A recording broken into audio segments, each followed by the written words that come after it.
Now that you've identified your risks and decided how to respond, the next step is to implement the right controls.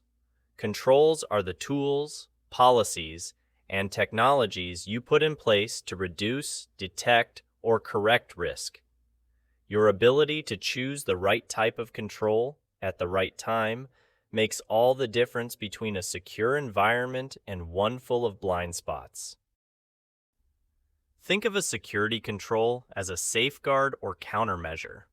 It's anything you do to prevent a threat from succeeding, detect when something's gone wrong, or recover after an incident.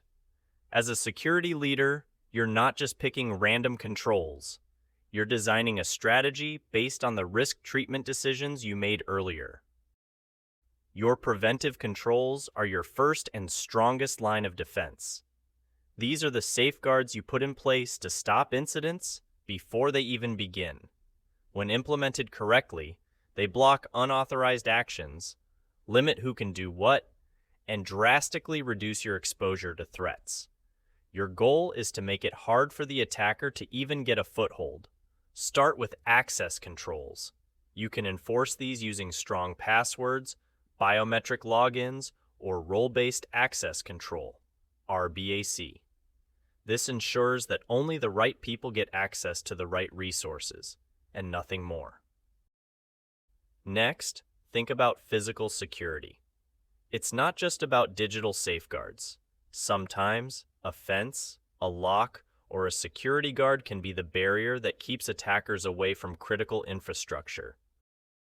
Apply configuration baselines and hardening to all your systems.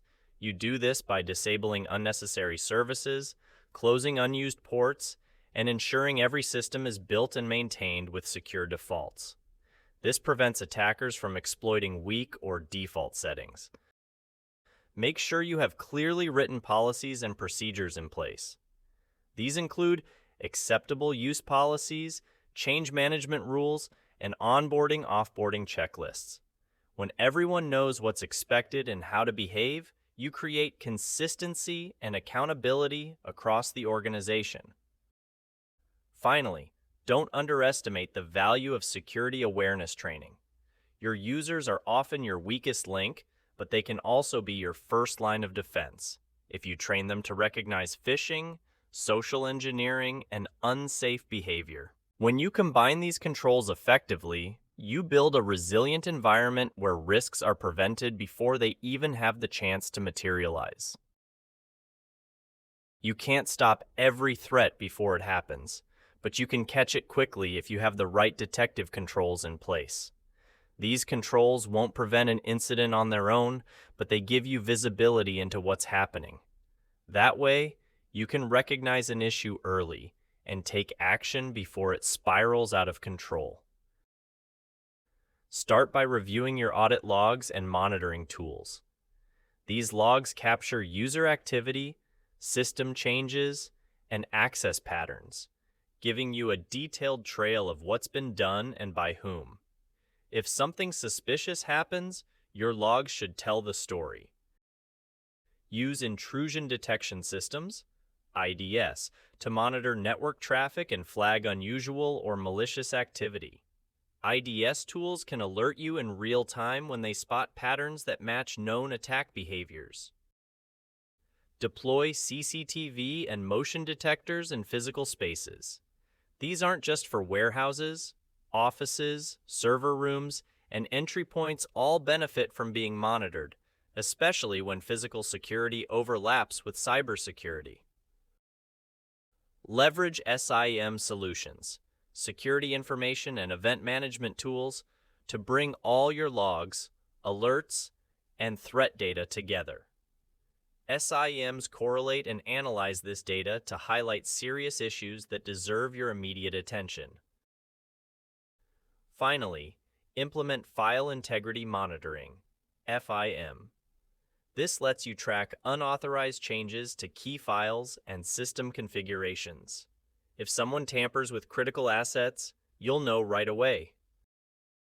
Remember, speed matters. The faster you detect a problem, the faster you can contain it and reduce the damage to your systems, data, and reputation. After an incident strikes, your job is to shift gears and activate your corrective controls. These are the actions you take to repair the damage, close off vulnerabilities, and make sure the same problem doesn't happen again. Think of this as your healing phase, where you recover and come back more resilient. Start with patching and updates. Once a vulnerability is discovered, you need to apply patches or updates as quickly as possible. This stops the threat from being exploited again and strengthens your overall posture. Next, focus on data restoration and backup recovery. If data was corrupted, lost, or encrypted during the incident, your backups will be the lifeline. Make sure you restore from clean, uncompromised copies to resume normal operations. Sometimes you'll need to go further and re-image infected systems. This means wiping and rebuilding machines from scratch, ensuring all malware is removed and the system is returned to a known good state. Don't forget about policy updates or procedural changes. If the incident exposed gaps in your processes or user behavior, now's the time to revise your rules and workflows. You need to fix not just the system, but the way you work. Lastly, apply hotfixes or security reconfigurations. These quick targeted updates let you tweak configurations or deploy emergency changes that immediately improve your defense posture. Corrective controls aren't just about recovery. They're about learning, improving, and ensuring your environment is tougher the next time something goes wrong. Sometimes, you can't apply a primary control due to cost or technical limitations. That's when you implement a compensating control, a temporary or alternative solution that still reduces risk to an acceptable level. Example, if you can't deploy MFA on a legacy system, you might restrict access through a jump server with enhanced logging. Don't rely on a single type of control. You should layer preventive, detective, and corrective controls to cover different stages of an attack. Prevent attackers from entering, detect them if they do correct the issue before it spreads. This layered approach is what gives you resilience. So, what's your key leadership takeaway?